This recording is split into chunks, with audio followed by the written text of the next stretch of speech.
When I was 11, my parents were at a tournament with my 13-year-old brother for the day, and I begged my parents to let me walk to school on my own. I would usually walk with my brother, or a parent would drive me. The reason my parents didn't like me walking alone was because I had to walk through a thin but decently long alley to get to school, and they thought that since the sun wouldn't fully be up yet, it wasn't fully safe. When my parents agreed to let me walk to school alone, they told me to make sure I don't listen to music because I should be able to hear who is behind me and be aware of my surroundings. As I left the house, I turned on my MP3 player and started my walk. When I approached the alley, which was at the end of the walk as the school was on the other side, I turned off my MP3 player to make sure I could hear around me. I saw a man walking from the other side of the street towards the alley, so I kept looking back as I got to the alley to see if he was behind me. And he was. I started speed walking, and so did he. I remember him trying to say something to me, but the drop in my stomach and fear took over, and I didn't hear anything. He then was trying to catch up to me, and I remember him reaching his arms out towards my shoulders or backpack, so I sprinted to school. The custodian was outside and saw me, so I yelled for help. He brought me into the school, and I told them what happened. They called the police to take statements because the custodian saw the guy too. Fast forward to a week later, and the police came to our house to ask us if we saw a strange man watching the kids during recess beside our house. We lived behind another school, as our backyard led to the schoolyard, and beside our house, there was a little path leading to the school's field. Turns out that the guy matched the description I gave from the other week. Teachers scared him away after noticing he was trying to lure kids during recess. I was terrified for months, and never walked alone until high school. We never heard anything again. My parents talked about it for years, but it also terrified my brothers.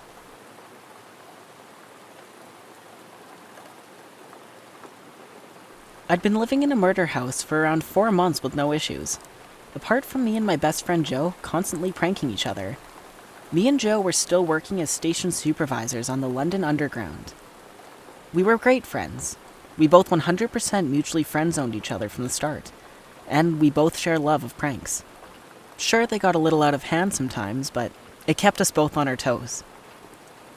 At 26, Joe was almost 7 years older than me, and the only issue I had was that he would take my stuff sometimes. For instance, if I bought a pizza and put it in the fridge for when I got home from work, I'd come home, open the fridge, and see a note saying, "Leica, I took the pizza. Here's 20 pounds to buy another one." And there would be 20 pounds paper-clipped to the note that he had written in the fridge. He did it with everything, mostly when he had a few beers. He once drank a quarter bottle of brandy I'd been saving, and I was so mad I punched him right in the arm as hard as I could. Joe had just laughed, and he had the kind of laugh that made me laugh too. Both of us never really took anything seriously for more than a minute. The next day, I bought brandy, and I put the bottle in a drawer under my bed so we couldn't get it. I'd gone to bed and was sleeping when suddenly I was woken up by my bed moving. Joe was in my room, a little drunk, and he carefully, well, as carefully as a big, clumsy drunk could be, started opening the drawer to get to my brandy. He saw me open my eyes and started laughing.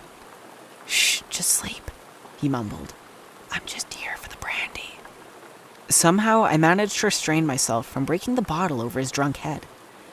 I handed him the bottle with a tired, "Just effing take it and F off," and he took it from me and stumbled out of my room. The next night, I shut and locked my bedroom door while I slept. I told him never to come into my room and wake me up again like that. The next night, I shut and locked my bedroom door while I slept. I told him never to come into my room and wake me up like that. A couple of nights later, I was woken up by the sound of someone jiggling my door handle.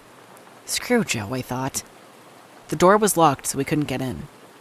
I ignored him for a while, hoping he would give up, but the door handle kept squeaking and moving. I very quietly crept out of bed and put my hand on the lock.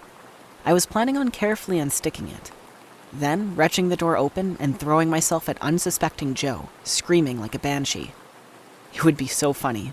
I was silently giggling to myself, yet I remained deathly silent. It wouldn't work if he heard me unlock and open the door. I had one hand on the little lock, ready to twist it, and the other hand on the handle. I counted in my head. 3, 2, 1. And right then, I had a little thought that I was tired and didn't want to prank Joe after all. I'd go back to bed and pretend to be asleep, and eventually he would stop fiddling with my door handle. So that's what I did. I got back in my warm bed and went off to sleep. I was woken by Joe some hours later. "Laika!" he shouted, knocking on my door. "Come out of your room really carefully, and don't freak out. Don't touch anything. I've already called the police."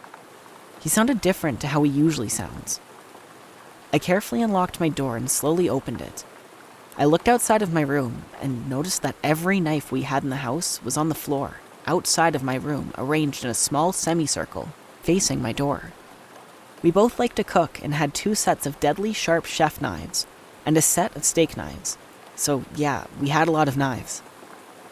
And right now, they were all on the landing carpet, pointing directly at my bedroom door.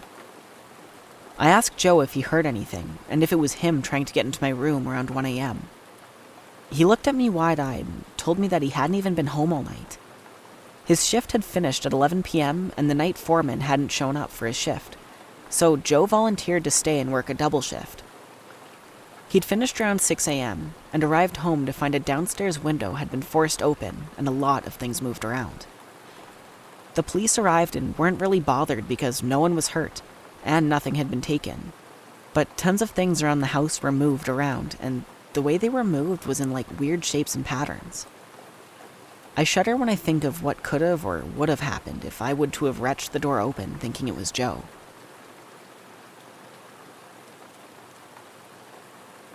I was working for a web hosting company. My shift was 6 p.m. to 3 a.m.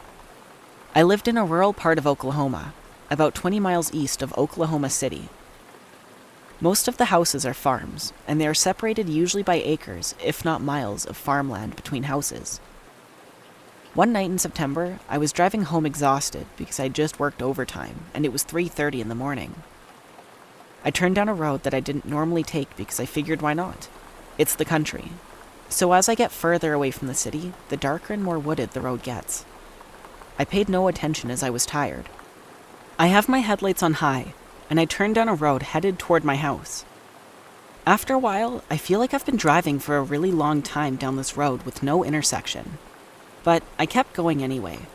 All of a sudden, I see something in the road, so I stop and look at it. It's an entire tree branch, a huge branch. Not one I could have just ran over or avoided. I wasn't even thinking logically as to why this tree branch was in the road. There hadn't been any storms or high winds. I proceeded to get out of my car and start moving this branch. Then, I hear something, so I turn the car off and listen.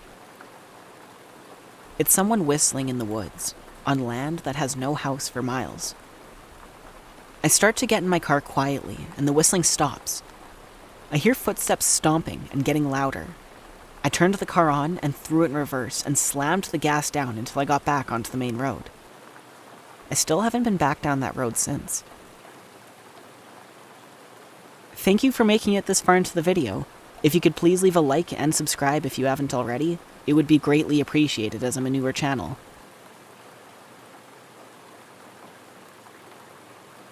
This happened to me 10 years ago, but I still remember it vividly. Me and my cousin were house sitting in the middle of nowhere. It was a 1-story house built higher on the ground, surrounded by mountains. The clock was nearing 4 a.m., and we were just chatting and snacking in the kitchen when we heard a sound coming from right outside one of the 2 windows. It was the crunching of leaves, like someone or something heavy was stepping on them slowly. At first, we thought it was a wild animal searching for food, but then things got creepier when we heard another sound coming from the other window that overlooked the metal stairs that led up to the front door of the house. It was as if someone was climbing up them. The footsteps sounded too heavy for an animal. No one was supposed to be around the perimeter, so we froze in place, thinking it could be someone dangerous. My cousin wanted to take a look, but I stopped him, thinking whoever it was could have a gun. But he didn't listen to me and looked anyway. There was no one. If someone was there and climbed down quickly, we definitely would have heard it. We were no more than 1 to 2 meters away from the window. While we were trying to make sense of the situation, the sounds picked up again. It was the crunching steps coming along the first window again. The window was above the counter, so I climbed up to take a look. My cousin did the same too. We could still hear the footsteps because it was close. And then the scariest part came. The steps got closer and closer, eventually passing right under the window, but there was nothing in sight. Nothing. It was as if someone invisible walked right by us, and our heads just followed the sound. I froze in fear again, and my cousin must have been as scared as I did, because he pulled me back and closed the window. I turned my head around to ask him what the hell just happened, but when I looked at him, half of his face was covered in blood. I think it was just a coincidence that his nose started bleeding at the exact moment, but it was enough to scare us into going into a windowless room and staying awake until the sunrise.